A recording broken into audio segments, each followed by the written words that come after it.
By the end of 2014, every British military base in Helmand Province will close or be handed over to Afghan forces.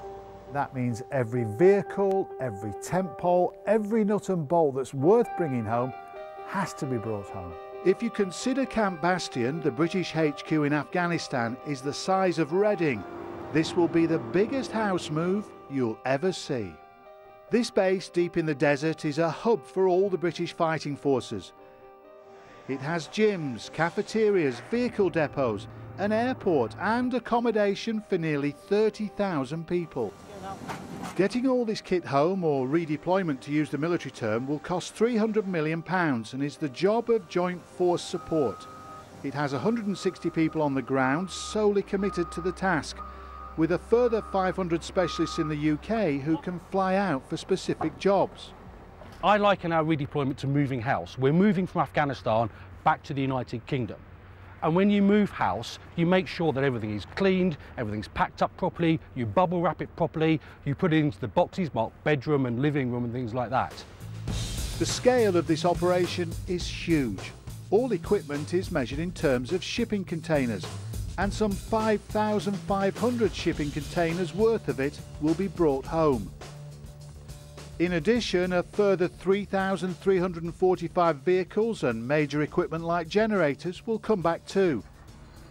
Only when soldiers on the ground have no further use for their fighting kit is the decision taken to send it home. In the case of a patrol vehicle like this £1 million Mastiff, that means getting it from the front where it's been fighting to the relative safety of Bastion. This is the job of the combat logistic patrols, the enormous armoured road convoys. They escort vehicles and carry heavy equipment on the most hostile of roads and across desert terrain. You've got the ISOs, which you put, like, you can have guns in, you can have any sort of equipment in there. We can carry up to 15 tons. The worst thing you can ever bring back is a waste tank, because it stinks. Once back at Bastion, vehicles like the Mastiff are stripped of their weapons, armour and secret kit. Then they get an advanced service by engineers. Anything from the brakes being tested to an engine being replaced. After that, they're given an intensive clean, each vehicle getting 20 man-hours at the biggest car wash you've ever seen. Just imagine your civvy valeters like 10 times cleaner than that, so that they're free of all insects, eggs and various other nasties that could possibly harm the UK agriculture. Some 700 vehicles can be held for redeployment at Bastion, but it's not all big boys' toys that need processing. All other equipment returning is packed securely by its unit before going to the airport for the next step of the journey. Items such as tent frames, ammunition tins and jerry cans, all expensive to replace and worth the cost of transporting home. Anything that's not worth the cost of the journey will be sold locally, gifted to the Afghans or safely destroyed and disposed of.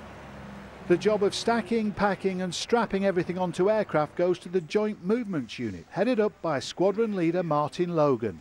We move absolutely everything. Recently we've just been moving a whole load of containers of uniform.